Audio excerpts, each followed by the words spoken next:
Welcome back, dude bros. My name is Chili, and this is lesson 5 of the Advanced Game Programming Tutorials series. And today we are gonna answer the age-old question of what is the matrix. Yes, I went there. I went for the easy joke, and I am not ashamed. I have no shame. I know no shame. My name is Chili. So before we answer the question of what is the matrix, first, it's good to, in any situation, it's always good to know why. Why do we even give a shit? Why matrices? Matrices sounds like lots of work. I could be eating pizza pies. Well, I'm going to give you some reasons about why matrices, and then I will say what matrices, and then I will do some stuff. And you will watch me, and if you are diligent, you will follow along. Now, why matrices? Well, first of all, matrices give us a unified representation of transformations, which are the things that we do when we are working with vertices and geometry and stuff. So right now we've got all of our transformations, and they're just all over the place. We've got different functions. We've got functions to rotate our vertices. We've got operations to translate them and scale them. And we can bring that all into one unified representation under the banner of the matrix. Now, the second reason why you should give a damn, and it's a pretty big one, is hardware uses matrices. It uses them in its internal logic, and it uses them in the application programming interfaces that you use to operate the hardware. So if you don't know matrices, you're fucked. Now, number 3 is, why are matrices a good idea? I mean, unified, that's nice, that's very aesthetic, and hardware is very practical, but why? And one reason is that you can do something with matrices called concatenation, which is basically you can string them all together in one big man train of transformations, and you can compress them all into one single matrix that you only have to apply once to every vertex. Yes. So what does that mean? Well, let me give you an example. Very simple example. We'll use vectors, actually. Let's say you want to get to point A from point A to some point B. If you don't know where point B is, but someone gives you directions, and they say, first, go in this far in this direction, then hang a right and go this way, and then go in this direction for this far, and then go this way, and then you go this way, and then you go this way, and there you go. And then you'll be at point B, where you want to be. And that's fine, but if you had to calculate this, on a computer, you would have to add 1, 2, 3, 4, 5, 6 vectors together. And if this were a transformation that you had to apply to, say, 10,000 vertices, that's a lot. That's 6 times 10,000, that's 60,000 vector additions. What you could do is you could add all these together once, come up with a single vector, and then just apply this vector to every one of your vertices. And then you would go from 60,000 additions to 10,000, which is a really good savings. Now that works fine, but you can't do that with vectors and rotation. Vectors just simply can't store enough information. They're not big enough. You need a bigger matrix, and if you have a bigger matrix, then you can take a bunch of different rotations and lump them all together into one single matrix, just like we did with the translations and the vectors there. So let's say you have a robot pincer hand, and it's attached to some kind of crazy articulated arm thing. It's like super articulated. It is the most articulated arm. And that sits on the ground somewhere in the world. So this model has a model space, right? And its vertices are centered around the model space. And here's your world. The base of your arm has a position in world space. And you want to basically translate this whole hand, all the vertices in this hand, from model space into world space. How do you do that? Well, first you offset to the center of your first joint here. And then you rotate around this joint. You rotate the whole hand. And then you offset to the second joint and you rotate. And then you offset to the third joint and then you rotate. And then you offset to the fourth joint and rotate. And then I guess you offset to the base. And if the base, you rotate depending on where the base is facing. And then you offset to the position of the base in the world. And that is how you would end up with the final translation of your hand vertices in your robotic arm. And again, if you have like 10,000 vertices in that robot hand, then that's what? 1, 2, 3, 4, 5 rotations plus 1, 2, 3, 4, 5, 6 translations that you have to apply to every single vertex in that hand.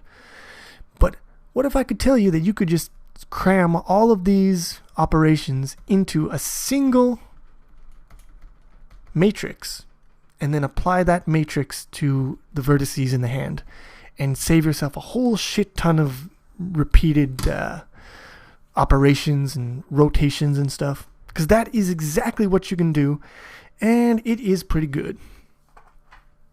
So this is why matrices. Now, what are matrices? Let me get rid of this bullshit.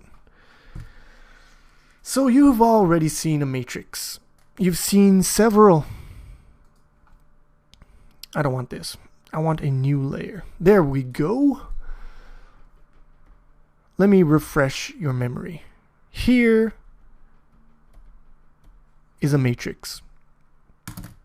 Now you might say, Chili, I know my vectors, and I know that that is not a matrix. That is a vector. And you would be right and wrong at the same time. It is indeed a vector. But the thing you have to understand is that vectors are matrices in the same way that squares are rectangles. So a vector is just a special case of a matrix. In this case, this vector is a matrix with 2 rows and 1 column. So it's a 2x1 matrix, which happens to make it a vector. Here is another vector. This one is a 1x3, and it's also matrix 2. Here is a matrix, and it is not a vector. So what makes a matrix a vector? Well, one of the dimensions has to be 1. So it can be an n by 1 or a 1 by n, and that makes it a vector. Also a matrix, but a special matrix, a vector. Whereas a matrix in general has n by m dimensions. N rows, m columns. N and m can be the same, they can be different, as long as they are greater than 0. So, vectors, matrices, you write a matrix just like this. There's tons of ways to write them, but I'm going to write them like this with square brackets. And a lot of people, when they write a variable for the matrix, they use something like a capital bolded letter. Whereas vectors are often written like this with a little arrow on top. Matrices are often written bold and capital. I don't know if I'm going to write the bold so much, but I'll always make a matrix variable a capital. So yeah, that's the representation of a matrix. Now on to the fun stuff, the operations. How do they work? Because that's where the fun really comes in. So let me just undo all my bullshit here. So what operations can you do with a matrix? We'll start with a nice square matrix here. And let's say you want to add another matrix to that one. Well, you can do that. But if you're adding matrices 4, 6, 7, square root of 2, the dimensions have to be the same. Right? This would be 5, 8, 10, and 4 plus root 2. So the dimensions have to be the same. You can't add, like for example, a 2x1 vector to a 2x2 matrix. That doesn't work. It's the same rules for vectors. Vectors, you got to add the same dimensions together. Can't add a scalar to a vector. Can't add any matrices together which have differing dimensions. It's no good. Won't happen. Don't try it. Next thing you can do with a matrix, you can multiply it by a scalar. And we've already done that for vectors, right? Can you guess how it works? You just multiply all of the elements in the matrix by the scalar. So you get 4, 8, 12, 16. That's the result. So those are the simple operations. Now, we add vectors together a lot. We add matrices together seldom, if ever. It's not a big thing that you have to worry about. Multiplying a matrix by a scalar is something that you do. It is a done thing. And it's very simple, so I'm not going to go over it any more than I already have. Now here is where the interesting shit comes in.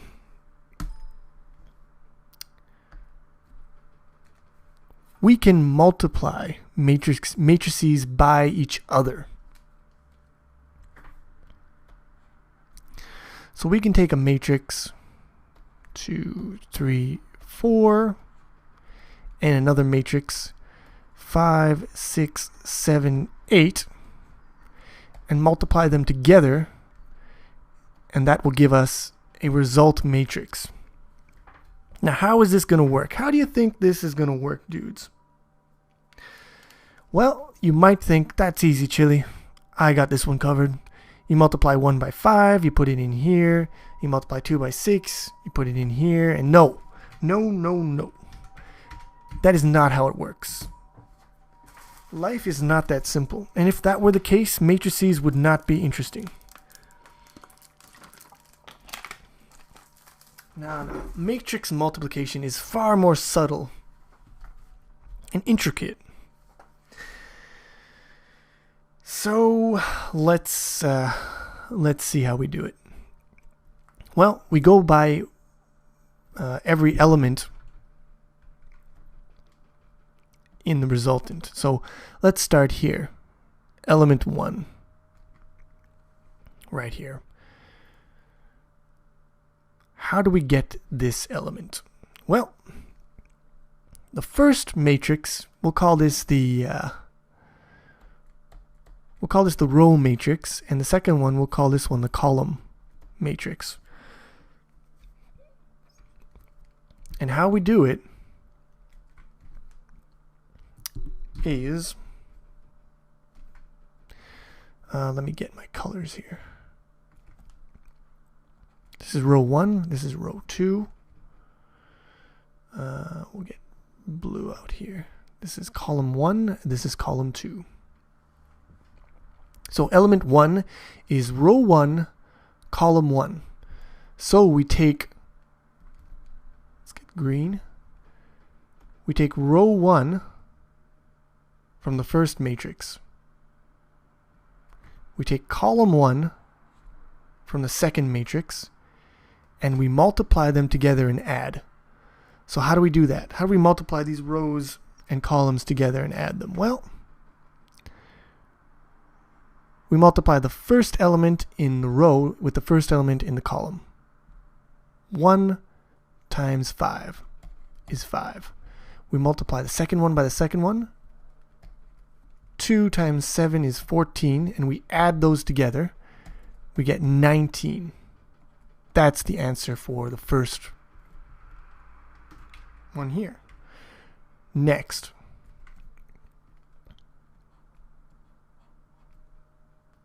again, row 1, column 2. So, row 1, but this time, column 2, multiply 1 by 6, 6. Multiply 2 by 8, 16. The answer, 22. 22 goes in here. Next, we'll move on to row 2, column 1. So now we're going by row 2 here.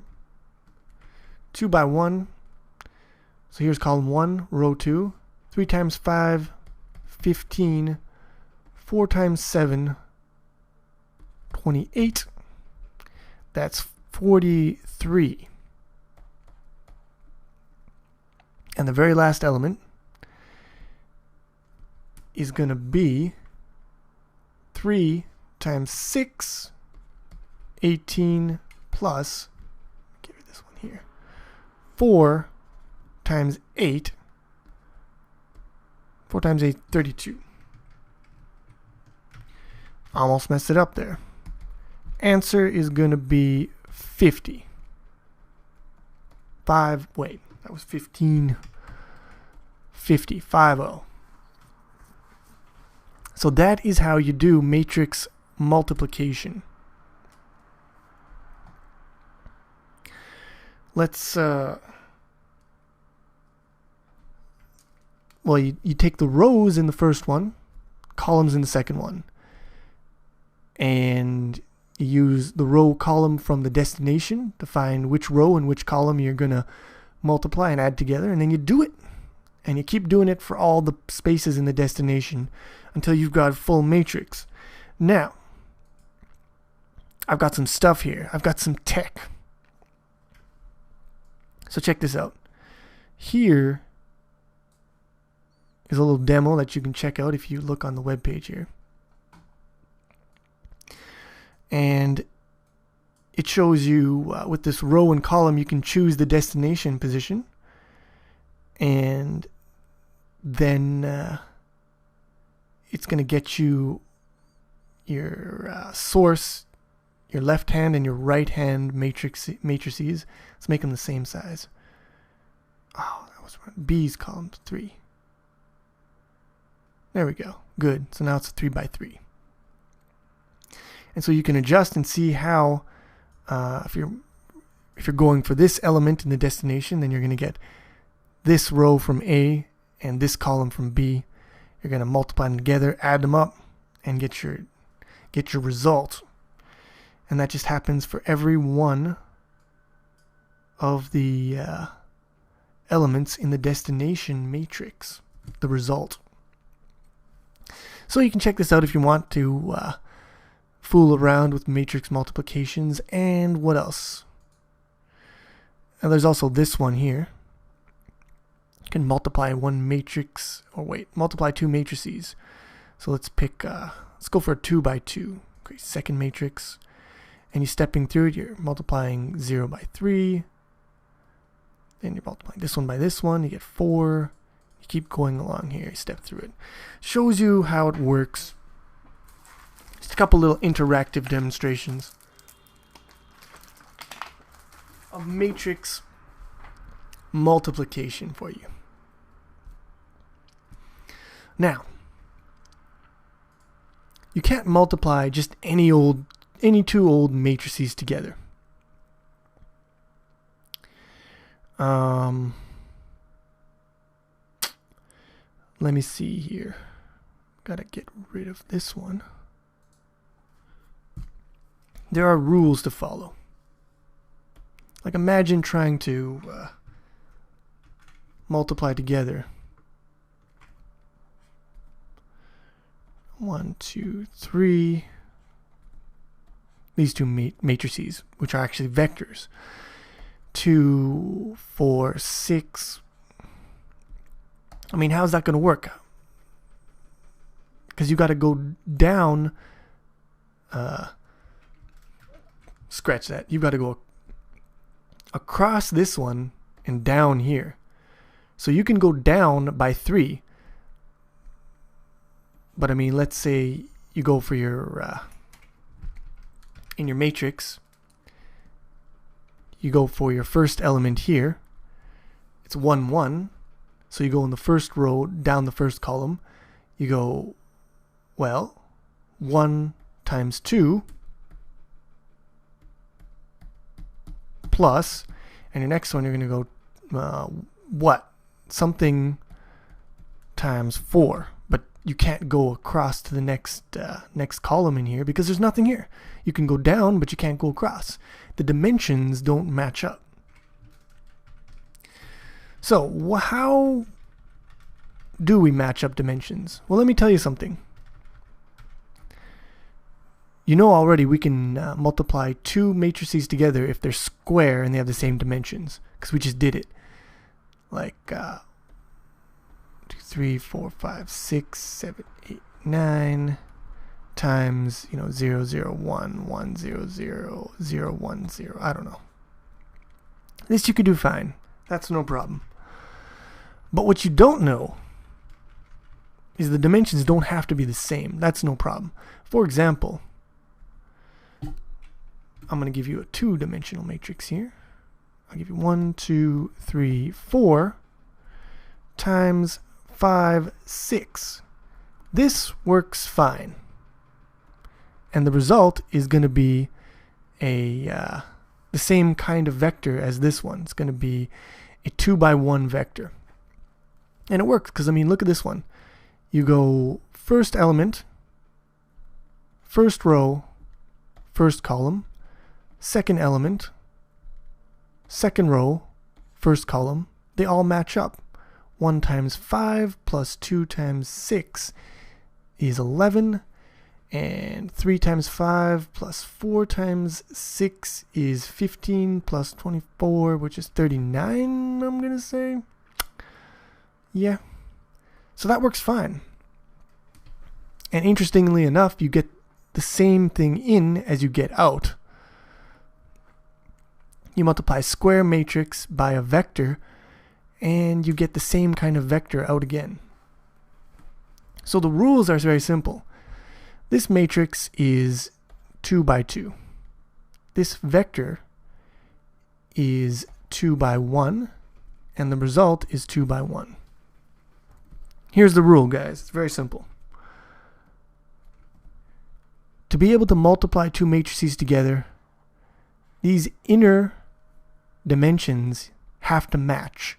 So the number of columns in the first one has to match the number of rows in the second one. And the two outer dimensions just give us our result matrix. So the number of rows in the first one and the number of columns in the second one gives us the rows and columns of the destination, the result matrix. So there you have it. You make as long as the inner dimensions match, you can multiply those motherfuckers together until the cows come home. And the outer dimensions will determine the size of the result.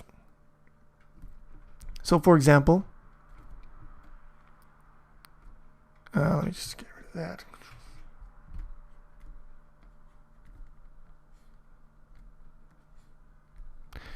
One, 2, 3, 2, 3, 1. Yeah. So what? Let's make this a little exercise. What dimension would you expect for the result? Well, this one has 1 row, 3 columns. This one has 3 rows, 1 column. So we know that we can multiply them together. And the result is going to be 1 by 1. So just a scalar. Just a single scalar. You multiply a row vector by a column vector, and you get a scalar. Which is interesting, but we won't be doing very much of that. And so on. I'm not going to bore you with all the details, all the different scenarios. The main thing that we're going to do is we're going to have vector, maybe it has 3 elements or 4 elements, and multiply in front of that a square vector which matches the dimensions. So like this. That's the main situation that we're going to see. And the answer will be another vector representing a position in space that we can use. Alright. Now you're not restricted, of course, to writing just plain numbers inside these vectors. You can write a vector like x, or a matrix like x, y, z, w or something.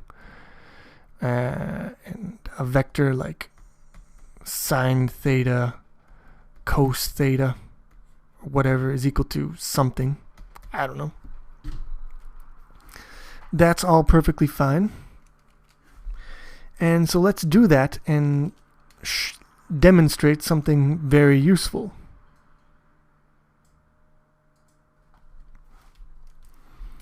So we know how the vectors work, how matrix multiplication works. I hope so. If you don't get it yet, then go on the net and read some shit up, because you're going to need to know matrix multiplication fairly intimately.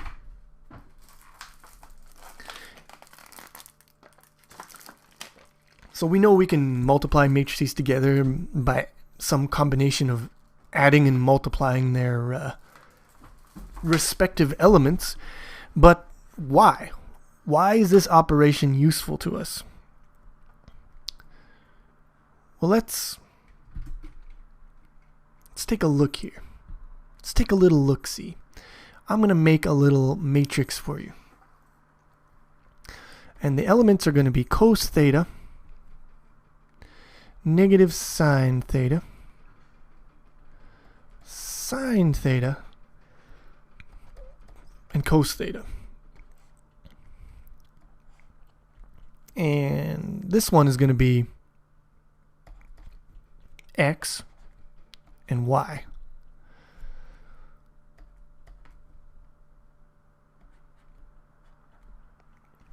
So the vector v is equal to this matrix times this vector. So what does that equal? Well, let's work it out. We know it's going to be, I'm just going to write it like this. Make it big. No, it's not big enough. I'll make it bigger. Make it smaller and bigger. Right like this. Well, we know that this is a 2 by 2. And this is a 2 by 1. So we're expecting a 2 by 1 here. 2 rows, 1 column. So what is the value of the rows and the columns? Well, x times cos theta plus negative y times negative sine theta, which is negative y sine theta. And now we have x sine theta plus y cos theta, which is equal to v, which is equal to vx, vy. So x is equal to this, y is equal to this. Does this look familiar to you? I hope it does, because we just covered this. And the answer is it's just our old friend, the rotation formula. X prime is equal to x cos theta minus y sine theta. And y primed, well, you can't read this because it's off the screen. So let's just, I can't read it. I can't find, there it is. And y primed is equal to x sine theta plus y cos theta. So this is actually just our old friend, the rotation translation. If we create a matrix with these values of sine and cos in the elements and multiply it with any vector, we're going to get the rotated form of that vector, rotated by theta. So this, my friends, is rotation vector. No, rotation matrix. So what else can we do? Well, let's create a new matrix. We'll write here k and k in the diagonal, and x and y. And the result is going to be k times x plus 0 times y, which is kx, and 0 times x plus k times y, ky. This is just the same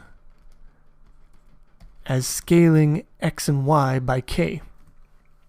So here is, now let's just write this here, rotation, scaling. Here are our rotation and scaling matrices. By the way, I just want to let you know, if you write a matrix like this, with 1 and 1 here, and you multiply any vertex, or any vector, by this matrix, the result will be the same as the original vector. This matrix will not change a vector if it's multiplied with it. So we call this one the identity matrix. It'll be useful later on. So we got our rotation and our scaling transformation. Now we have one more transformation that we like to use, and it is called translation, moving stuff around, sliding it around on the screen. And that one, unfortunately, we cannot encode in 2 dimensions with a 2x2 matrix. It doesn't work. So what we need to do, let me just get a new layer here, is we actually need to add another dimension to our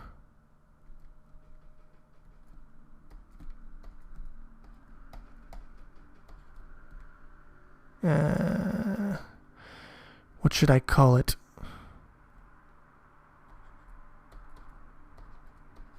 Dx and dy.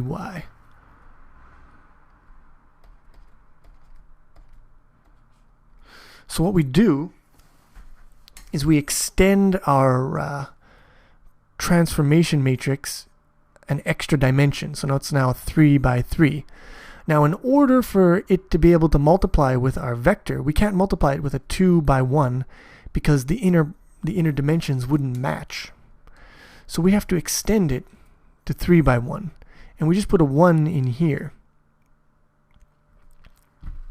to make sure everything adds up in the end. And if we multiply these together, we're going to get x times 1, 0 times y, so x plus 0, which is just x, and then dx times 1, so x plus dx, and here we're going to get 0 times x, 1 times y, and dy times 1. Here we're going to get 0 times x, 0 times y, and 1 times 1. So if we extend our dimensions, then we can get a translation matrix. And we put the dx and the dy of the translation in here. So this is translation.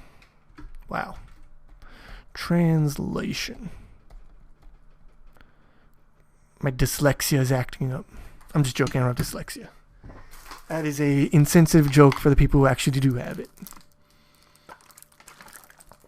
I just have the thing where I can't speak and do shit at the same time. So, yeah. So by extending our dimensions by 1, we can do this. Now you might think, Chili, that is a lot of extra overhead just to be able to add translation. And that's true, but we're going to do it anyways. And the reason why is, especially in 3D graphics, in 3D, you're going to have matrices like this. 1, 1, 1, 0, 0, 0. Dx, dy, dz. And then here you're going to have like x, y, z, and w. Now w, and there's going to be some stuff in here, I'm not really sure. I have to look it up later. But basically this 1 here in our 2 dimensions is going to be very useful in 3 dimensions, this extra dimension for projecting onto the screen. So we're not going to use it too much in 2-dimensional space, but in 3-dimensional it'll become very useful. This is called, if you use x, y, z, w, it's called homogeneous coordinates, and it's good shit. So we're going to use it in 2 dimensions anyways, just to get you guys, I don't know, accustomed to the extra dimension. Even though it's only 2 dimensions, we'll have 3-dimensional vectors, but we won't. But it's confusing. You'll see. Anyways, here's how you do translations with vector multiplication. You extend by 1 dimension, and then you put the shit in here. And here you just put a standard non-scaling kind of thing. Stuff that does stuff. Enough chat, more hat. So that is, let me consult my notes here, like I'm all professional and stuff. Yeah, that's all of the translations that we need. Rotation, scaling, and translation. Now the thing is, we've got to actually get this shit into code. So here comes the fun part. Here comes the choo-choo train. Let's go to the project and let's add a new item. Here comes a new challenger. We want to add a header file. We're going to call this one, I could call it mate. I'm going to call it mate. I'm going to call it mate 3. So we got a new one called mate 3.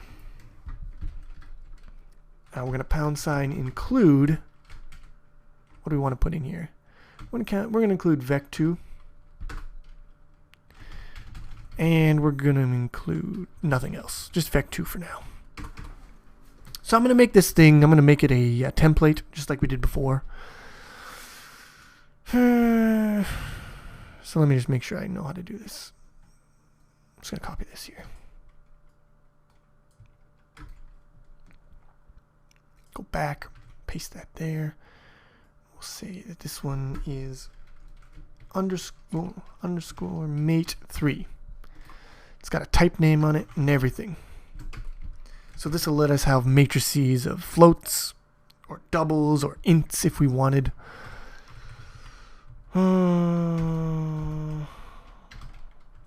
Now here's the interesting thing. How are we gonna represent the data? We have choices here. We've got decisions to make, people. We're gonna represent 3 by 3 matrix means we're gonna need 9 elements. Right?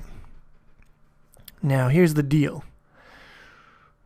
We could represent this in a number of ways. We could do new and delete with the 9 elements. And that would be good for a number of reasons. If we had a pointer to the heap, so we would call this I don't know, p elements is equal to new new array of elements. If we had it this way, then it would be very nice for moving elements from one matrix to another, moving the contents, because we could use our, our std move and just copy the pointers over. Very nice. But the problem with that is every time we create a new matrix, we have to allocate on the stack. And every time we get rid of one, we have to delete, not on the stack, on the heap. And that is going to be a little bit of overhead. I don't like that idea, actually. So scratch the pointer. Now I could create an array of 9, but we're not going to do that either. We're going to do something that I very seldom do, and that's going to be, we're going to create a multi-dimensional array, 3 by 3 array of elements. It's actually, there's no such thing as a multi-dimensional array in C. It's just an array of arrays, but same idea. Now the reason I usually don't do this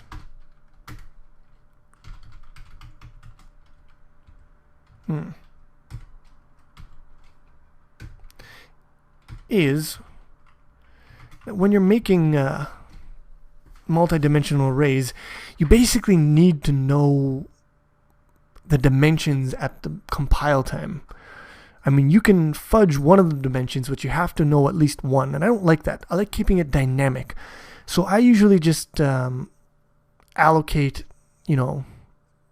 like a buffer or an array of length times width, and then I calculate the position myself using multiplication and division, or not multiplication and adding, which you've seen this a million times. It's just y times width plus height, right? That was dumb. Y times width plus x. There we go. That's what I always do, but in this case, the width and the height are always going to be 3 by 3, so why not use the built-in arrays and stuff, multi-dimensional array type notation. Won't hurt anything, it'll make the code nice. By the way, sometimes people think, what a lisp there. Sometimes people think that addressing an array like this is faster, right? Like, for example, you could have A 9. So let's say you have int A9, right? And then if you want to get at, it's a 2-dimensional array, so you'd have to go, let's say you want to set one of the elements to 1. So you'd go A at y times 3 plus x is equal to 1. And then you've got another situation where it's like int b 3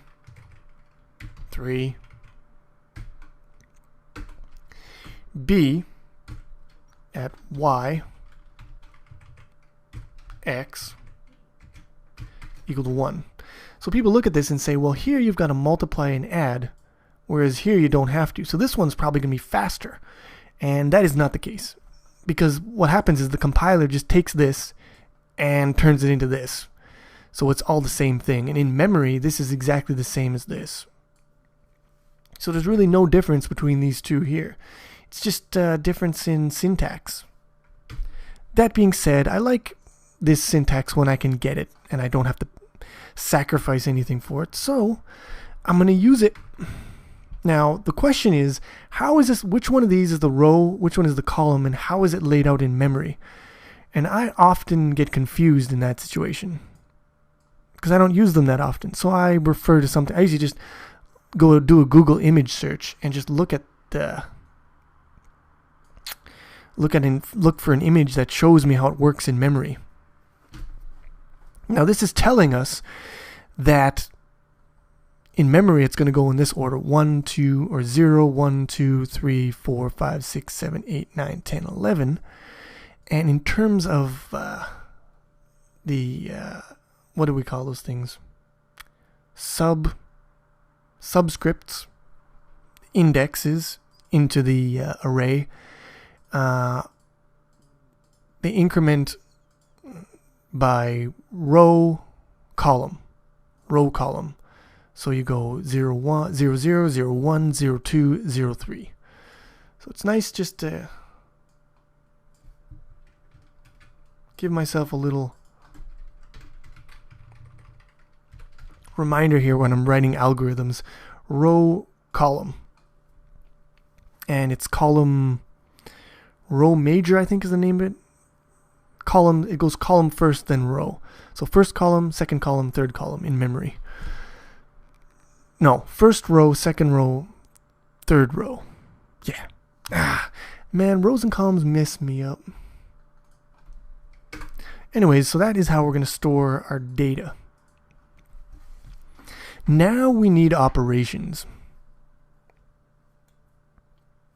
So, what do we got? Matrix. So here's just a default empty constructor. I don't think I need it. I don't know what constructors I need actually. I think if I define no constructors, I'll still be able to initialize it with an initializer list because it has as its memory, as its data, just a simple array. So I think that's how it works. But I'm not sure. So we need anyways, we need to start defining operations here. So let's get our very simple ones out of the way. We'll go underscore mate3 ampersand operator equals constant underscore mate3 ampersand right hand side. And how we do this is we go, we'll do this, there's a bunch of ways we could do it. I'm just going to go memcopy. Might not be the fastest actually in this case, but we're going to do it anyways. So we go, wait, what is memcopy? Why is it not giving me my IntelliSense? What do I have to do to get memcopy?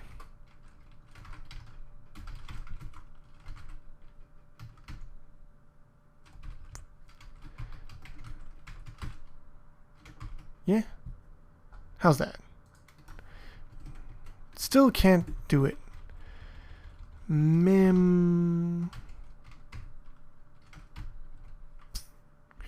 I'm getting pissed off because I don't know what I'm doing here. Windows.h. This is retarded. This, my friends, is what we call an outrage. Okay, I got it now. I still don't think I should have to include Windows in here. That's retarded. Let's look it up. Mem copy. Where is it? C string. Yeah, I don't recall having to include C string. String.h, but I'm going to do it anyways. Okay, memcopy. Let's get on with it. Destination is going to be elements. Source is going to be right-hand side dot elements. And size t is going to be size of elements. Then we return a pointer to this, right? Because the equal operator returns a reference to the object, so you can chain together a bunch of operations if you want to. What else? The assignment operator, I should say, not the equal operator. What else do we want to do with matrices? Well, adding is a thing you can do, but we're not going to implement it because I don't have any use for it right now. So what I'm going to do is I'm going to look at my cheat sheet, which is my project that I have already. And that will save me time humming and hawing on the on the video, which will save you guys time. Oh, not supposed to look at it. It's a secret. It's a secret. All right, so we need to multiply. I guess let's start with the easy ones.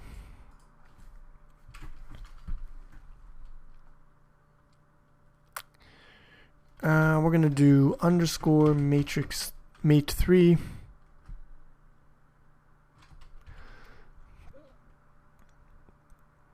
And we're gonna do ampersand operator times and equals const underscore mate3 ampersand right hand side. And how that works is we return, we go for each. This is interesting because this is something that we haven't used before, but you can use a for each and iterate through each of the elements in a collection or in an array if the array has a constant size. So I mean, if the array is allocated dynamically, you can't use a for each, but this one is statically allocated, so we can use it. And loud siren noises, thank you very much. Just what I wanted. So for each, and we'll get a reference to for each element E in elements. Now we're not gonna, this one's not gonna be matrix actually, it's gonna be float right hand side. So we're gonna multiply a float. So this is just scalar multiplication. It's not gonna be a float, it's gonna be a T. There we go. So it's just our good old friend scalar multiplication. And we'll just do E times and equals right hand side. And then return this. So this one just multiplies the right hand side, the scalar, by every element in our vector. And this for each loop just gives us a very easy way to go through every one of our elements.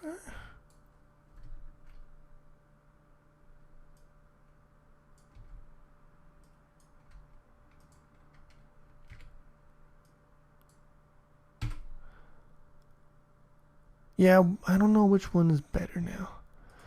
You can also write that for each loop like this. It's a ranged base for loop. And then it's the same thing, right?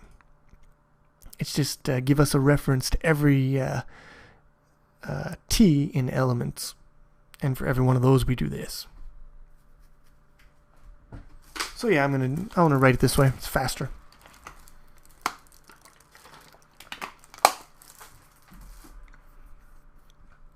You see, in the code I wrote before, it's actually written like this for each float and in element. I don't know if that's like I don't know. I just don't know. But I know that this is standard, so I'm going to use it this way. And we'll see. So we got a little range-based for loop going on here. Very nice. I don't use them too often, but it's nice when you get them. So there's multiply and assign. And here, operator, we'll get our standard multiply. Constant T right hand side. This is a constant method because it doesn't modify. And we just go, what do we go? We go underscore mate3 result is equal to this. So we copy this into the result, and then we return result times and equals right hand side. And there is our standard multiply. This one returns a new matrix, and this one just mutates the current matrix. So there's our scalar multiplication implemented. Now for the fun part, matrix multiplication.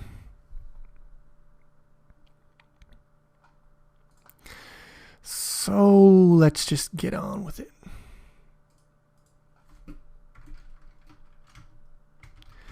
mate 3 operator times mate 3 and RHS constant.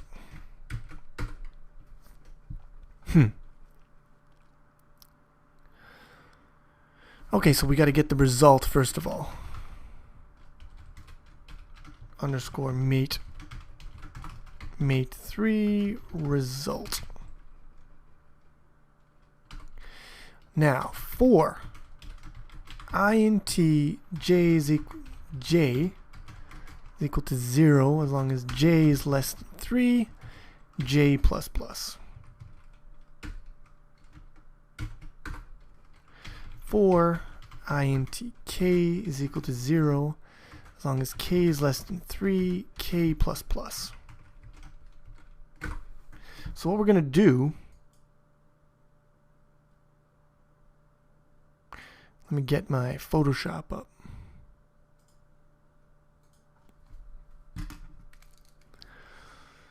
We got two 3x3 matrices here.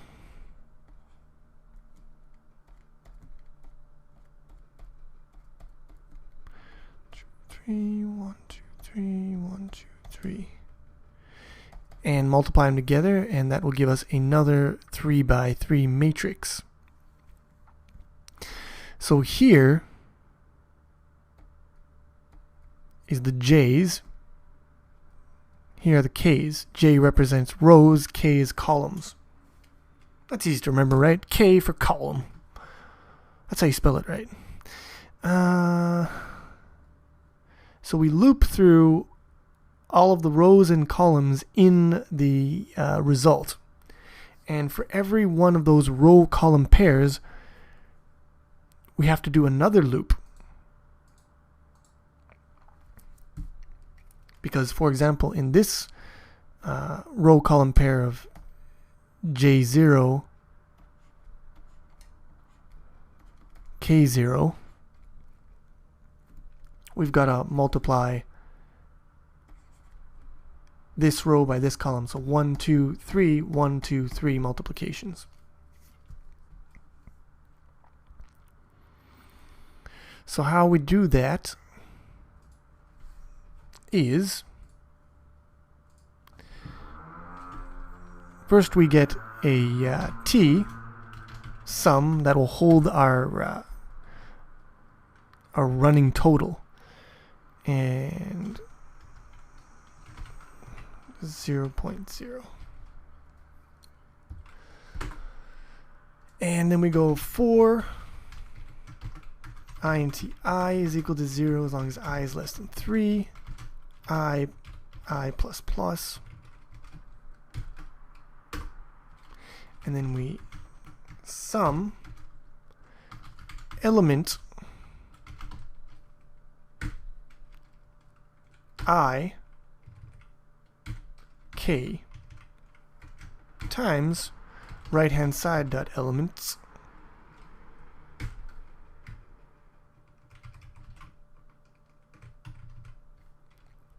j I.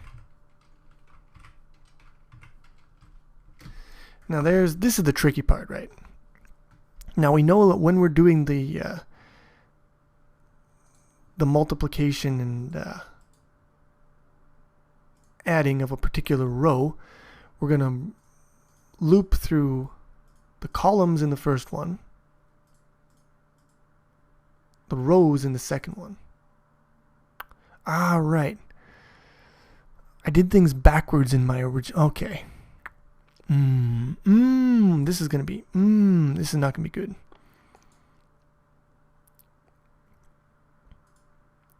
All right, so JK is fine. So I think we want K I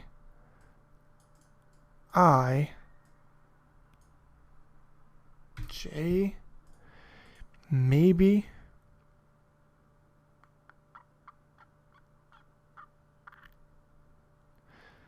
So we're looping through columns in the first one, rows in the second one.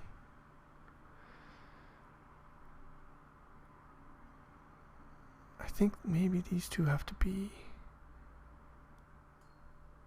yeah, this one should be J here, because J is the row in the result, and K is the column in the result. Right. And so the column in the result comes from here, and the row in the result comes from here. So we want to keep the row constant throughout this inner loop. This is row constant, this is column constant, and these ones are changing. So this should be what we want. And once we've added it all together, then result.elements at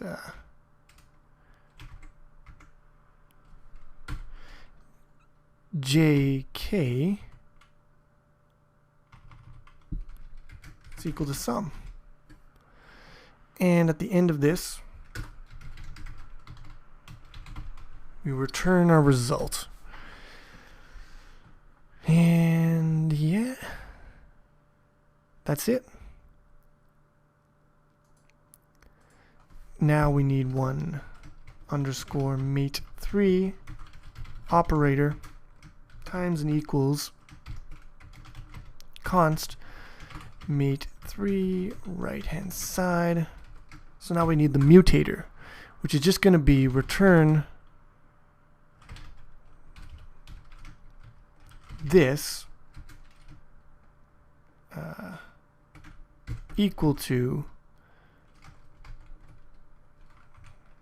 and this, fuck that, times right hand side.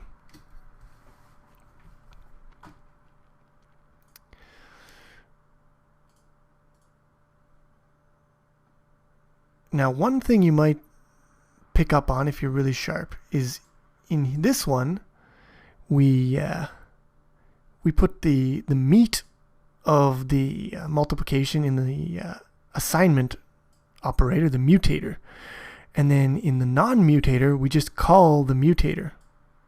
We create a new result matrix and we call the mutator operation on it. But in this one the meat is in the non-mutator. And the reason for that is for multiplication you can operate directly on the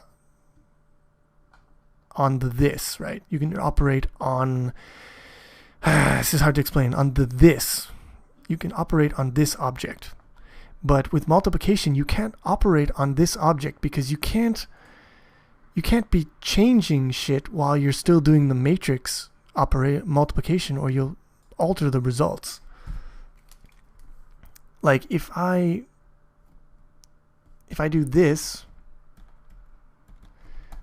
times right hand side, and instead of having a result and putting the answers in here, if I just put the answers back into this as I was working, they would change the answers that come after them. So you need to have a separate, where is it? Here it is. You need to have a separate matrix to store the results in while you're working, and therefore it makes better sense to define the meat of the algorithm in the non-mutating operation, because the non-mutator needs to create a new matrix anyways, and then the mutator will just create a new matrix by means of this operation, and then assign that to this and return a reference to this. Throat's starting to get sore, man. But we're almost done, I think. So we've got all of our multiplication operators. What else do we need? We don't need that, or that. All right, let's see if we can... I'm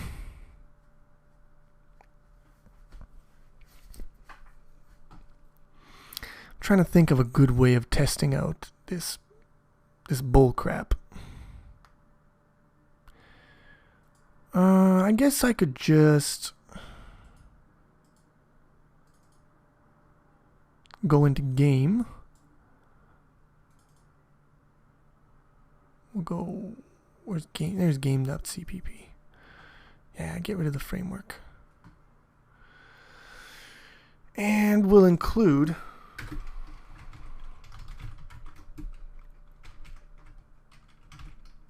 mate 3. Let's just write a quick test here.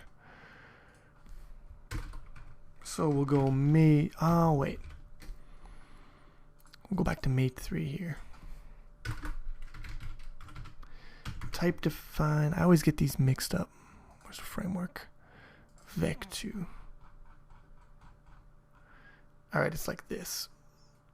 So type define underscore mate 3 float mate 3. There. And now we go back to game. Wrong one. Last video you couldn't see any of the menus that popped up because of my settings on my recorder, but I fixed it. Sorry about that. If you weren't missing much, I guess. Let's go mate 3 M. Now I believe I can initialize it like this. So let's go 1, 2, 3, 4, 5, 6, 7, 8, 9. Yeah, and it lets me initialize it because the matrix 3 is just built on a standard array. So it lets me do these initializers without having to write any special constructor or anything. I don't know, let's call it B, whatever. So 1, 0, 0, 0, 2, 0, 0, 0, 3.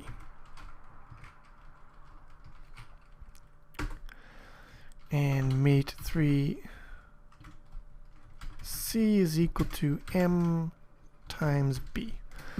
Alright, let's just debug this. Yeah, let's build it. Okay. So we got a lot. A lot of junk in the trunk here. Let's see what happens when we step over. So C is equal to 1, 4, 9, 4, 10. Okay, 1. That makes sense. 1, 4, 9, 4. I should have made the matrices something that would be easier for me to read the answer, because I'm not sure what the answer exactly should be. I think it should double and then triple. 1, 4, 9. So it's doubling the first column. Wait, no, it's keeping the first column the same, doubling the second, and tripling the third. Yeah. Keeping that column the same, 2 times 5, and then next one should be 12. Ugh, I can't see. Well, it's not letting me see it all, so fuck 'em. But it looks like the multiplication is working, which is good. So it compiles and it apparently works in our very inadequate test that we just run. So now I'm going to write some very simple functions that will generate matrices that we can use for our transformations.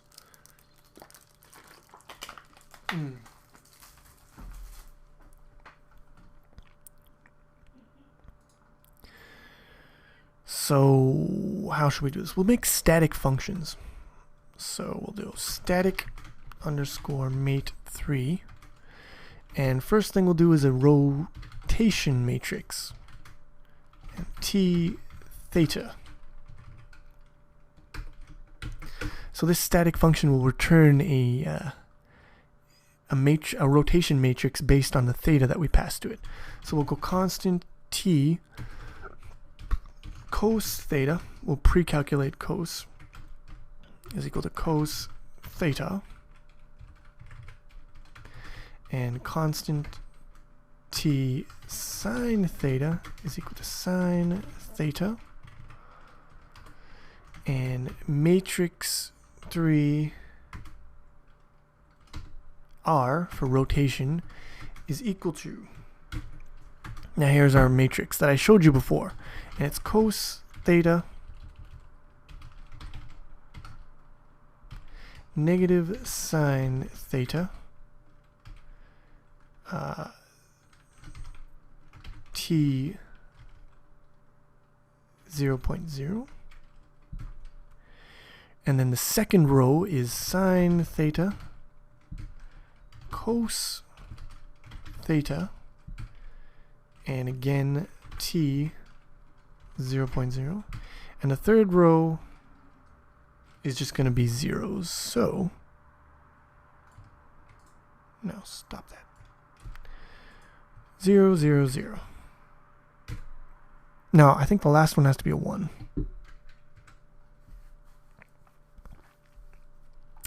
Let's make sure. Yeah, it's a 1.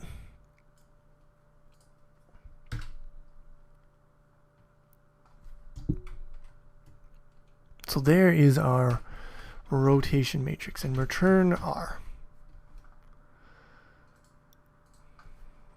Now static underscore mate3 scaling float factor. So this one is simpler.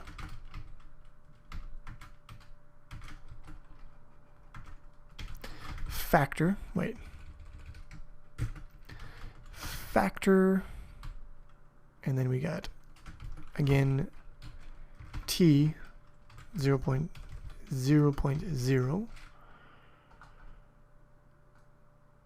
So this one's just diagonal of the scaling. So first row, second row is 0, then factor, get out of the way,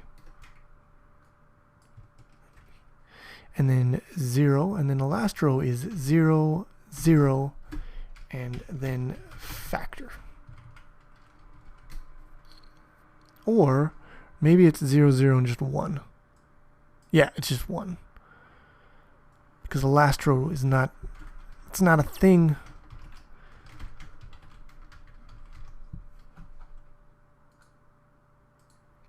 All right. And return S. All right. Now the last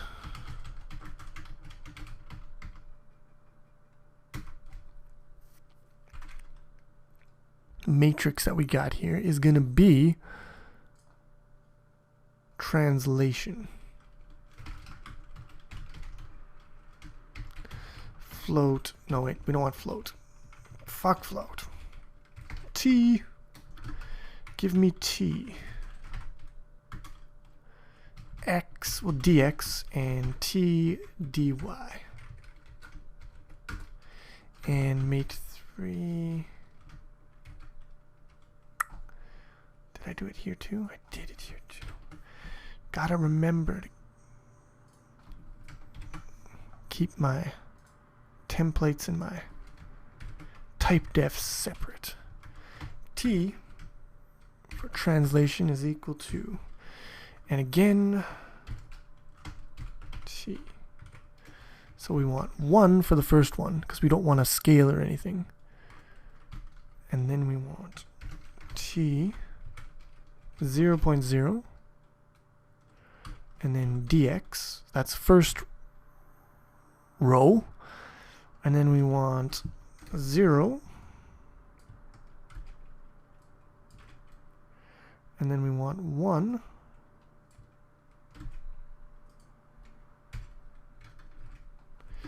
and then we want dy, and then we want 0, 0,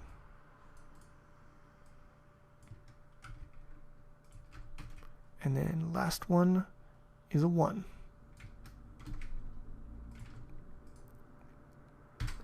And that's scaling. I mean, that's translation. And one more matrix, special one. Mate3 identity matrix. That's just a matrix that whatever you multiply with it, the result is the same thing. It's basically the same as 1 in just scalar numbers. And identity matrix, I'm just going to copy and paste it from over here. It's just a diagonal matrix with 1s in the diagonal. So we'll just do that and then return I. And that was a horrible idea.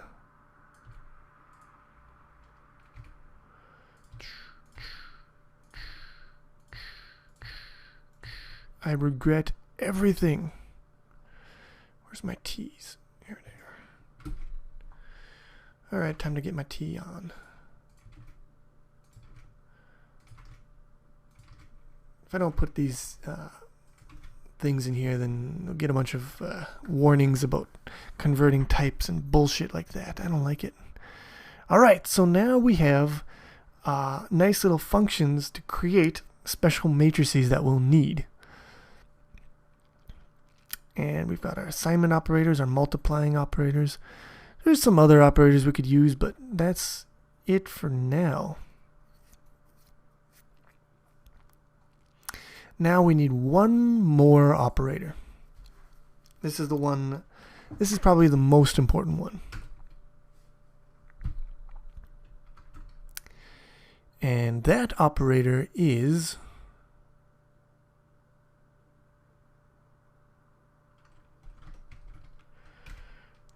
it's gonna be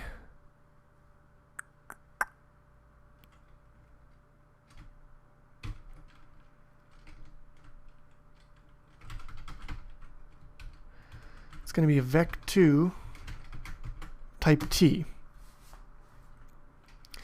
operator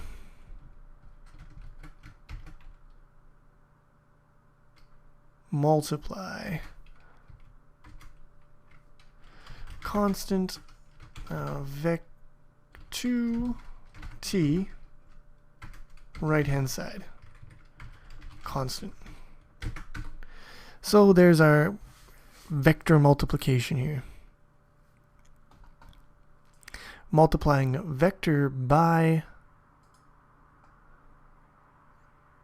our matrix. Now here's the thing. Here's the thing, my friends.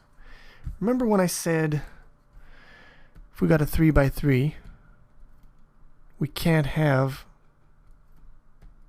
a 2 by 1 because these don't match? Well, what we're going to do is we're going to multiply a 3 by 3 by a 2 by 1.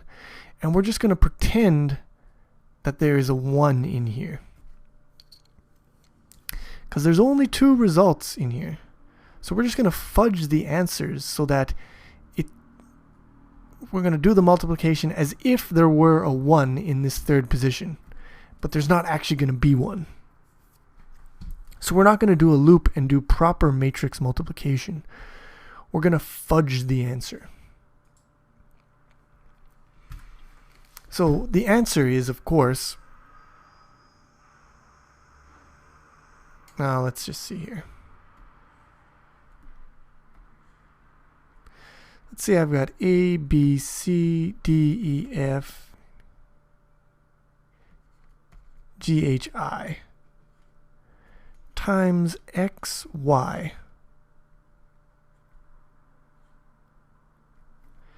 with a phantom 1 in here? The answer to that is going to be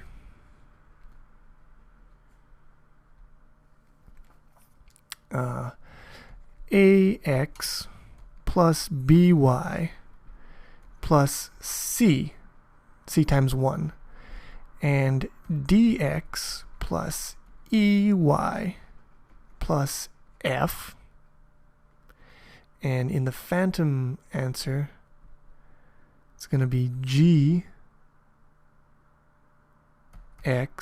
plus hy plus I. However, we're going to ignore this here because for all the transformations that we're doing, these are always going to be 0 basically, and this is always going to be 1, so it's not going to be important really. We don't care about them. These aren't the droids you're looking for, is basically what I'm trying to say. So how do we accomplish that? Well,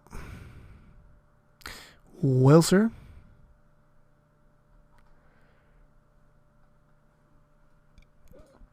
I guess the way to go about this is to go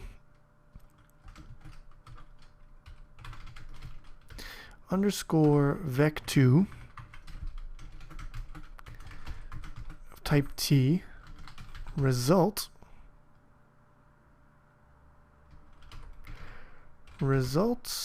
dot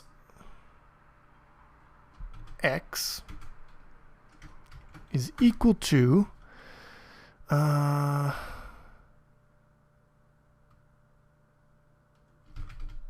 elements row column. So that was going to be 0, 0 times right hand side dot x plus elements 0 row 1 times right hand side dot y plus elements 0 2 dot y is equal to, we can just copy in this one, and this one's just going to be 1 second row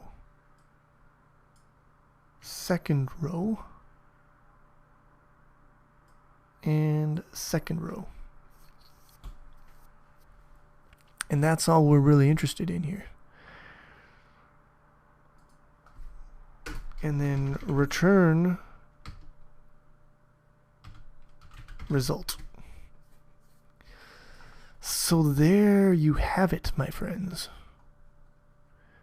There's how we will represent multiplying a vector by a matrix, which will be equivalent to transforming a vertex,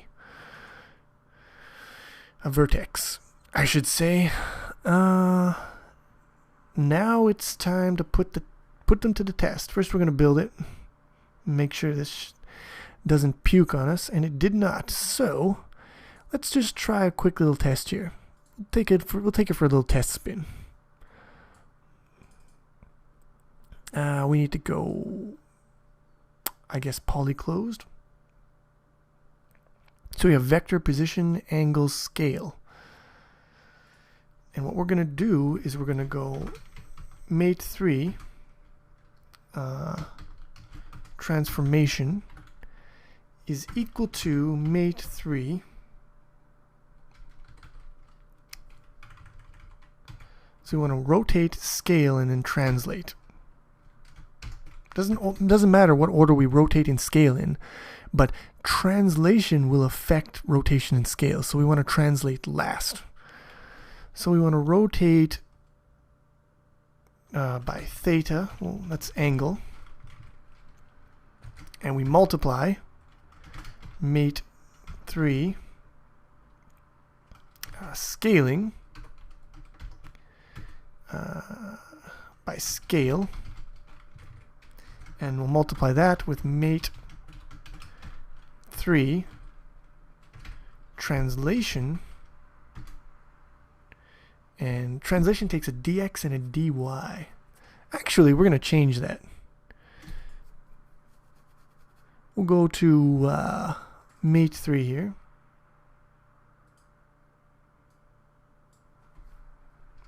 We'll make it take a underscore vec2.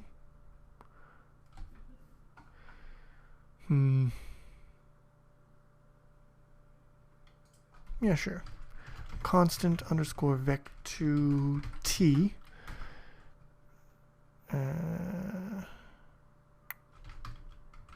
Offset, I guess. O. Off. Offset. We could call it ds. Names. I'm just going to call it offset. Translation, and we'll go, instead of dx, we'll go offset.x, and instead of dy, we'll go offset.y. There we go. And now we'll go back, back, back. And now we can use our vertex as it is. We don't have to go into x and y. Very nice. So our transformation matrix is just a concatenation of rotation, scaling, and translation. And now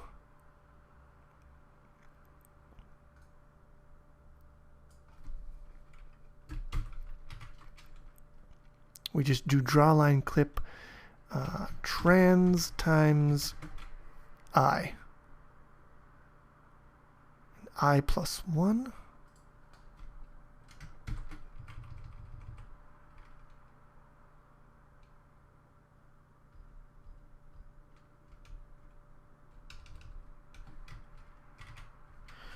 Trans times I plus 1. My butt's falling asleep here. And vertices dot back dot rotation scale position. Get rid of that. Trans times vertices dot back.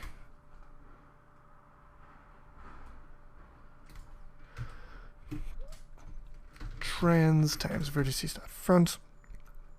All right, and that should be that. Mate 3 undeclared. Okay, well, yeah, that's fair enough, I guess. You had me at hello. Okay, mate 3. There we go. Build.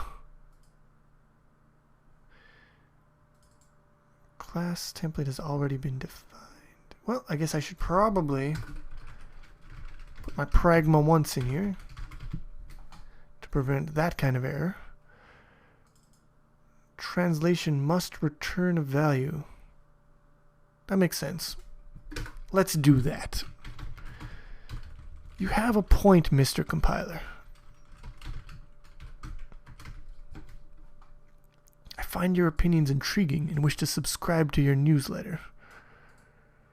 And there we go. We did it.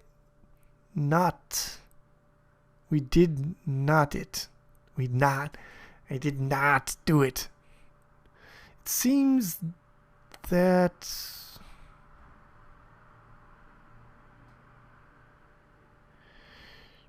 that we're performing our operations in the wrong order. We are first translating and then rotating.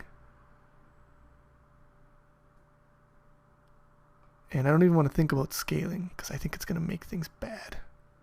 Yeah. See how the scaling is bringing it in here? So the translation is happening at the wrong time. It's effectively doing the translation first, which doesn't make sense to me. Let's go back to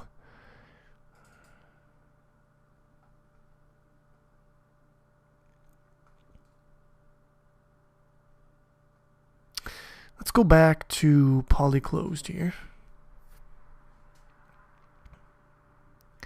Okay, we're doing rotation, scaling, translation. Let me just make sure I'm doing this right. I might have done it backwards. Nope, we're doing multiply rows by columns, get the thing. Nothing wrong with my ordering here.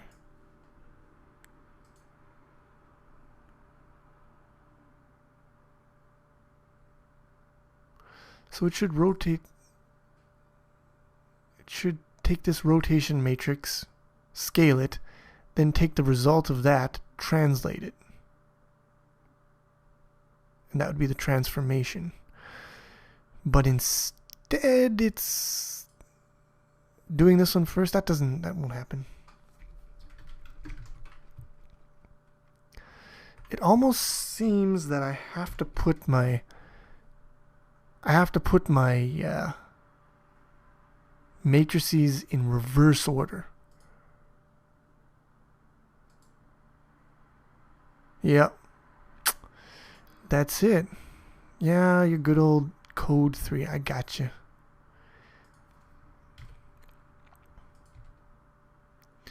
So what I have to do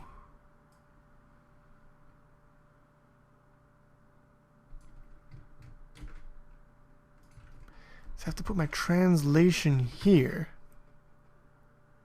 then do rotation, then do scaling. That seems wrong to me, but I'm probably just thinking poorly. Now this should work. Yeah, this works. There we go. That is a little bit strange to me, but I feel it should be the other way around.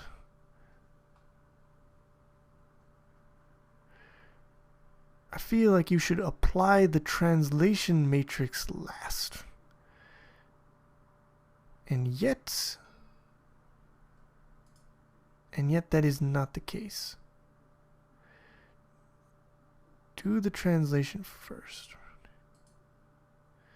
What if I multiply the rotation and the scaling together first? I get the same thing I got before, right? No, now I get...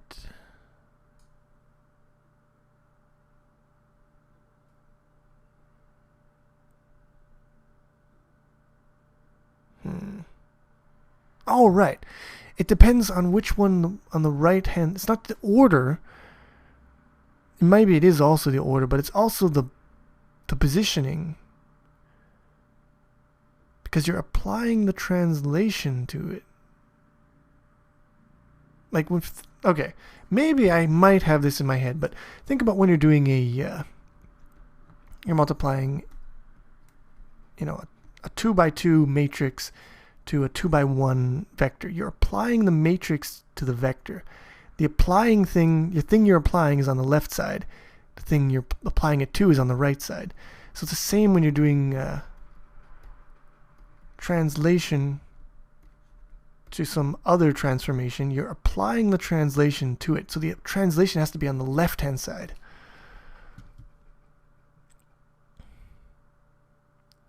Maybe? I don't know. I'm not exactly sure anymore.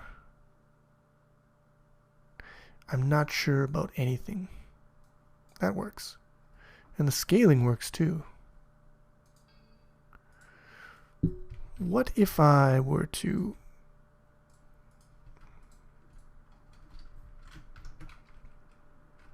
change the order? So first we apply the translation to the rotation, and then we apply the scaling.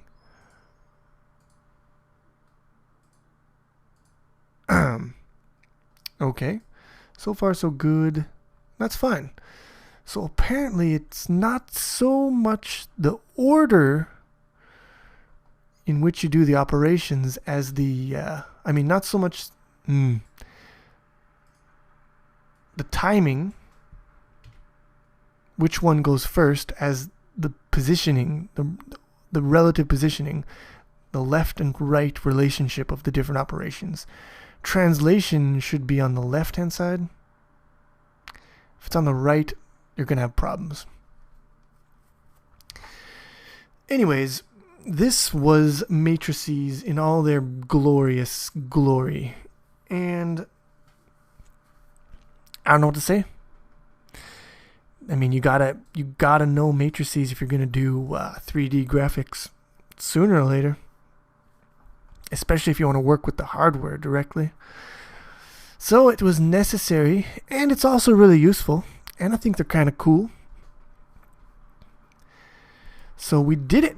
We did it. Next time, what we're gonna do is we're gonna work on applying these matrices to the game in a better way. We're going to remake the viewport and camera system, except it's gonna be better this time. And we're going to make it to work with transformation matrices. And we're also going to we're going to create a map for the ship to move around in. So we're going to have the map on the screen. The ship will be scrolling over the map, and the map will be clipped to the viewport. And that will set the stage for the next lesson, and in which I'll probably do the physics of the ship actually rebounding off the walls of the map. And that one is going to be fun, let me tell you. There we'll be doing a lot of vector algebra. But that's another story. So next episode we'll be doing scrolling with the camera and the viewport, and vectors and matrices, and we'll be loading a map and displaying it. And my throat is dry. So I hope you enjoyed the video. I hope you understand matrices. If you don't, go back, look at those web pages that I came up with, and check the links, or just search online for matrix multiplication tutorial or interactive or whatever. Because it's important that you know how to do matrix multiplication in programming. It comes up a lot. And yeah, that's about it. So if you liked the video, if it added something to your life, then please click the like button. It helps out a lot. And I will see you guys next tutorial, unless I see you on the forums later.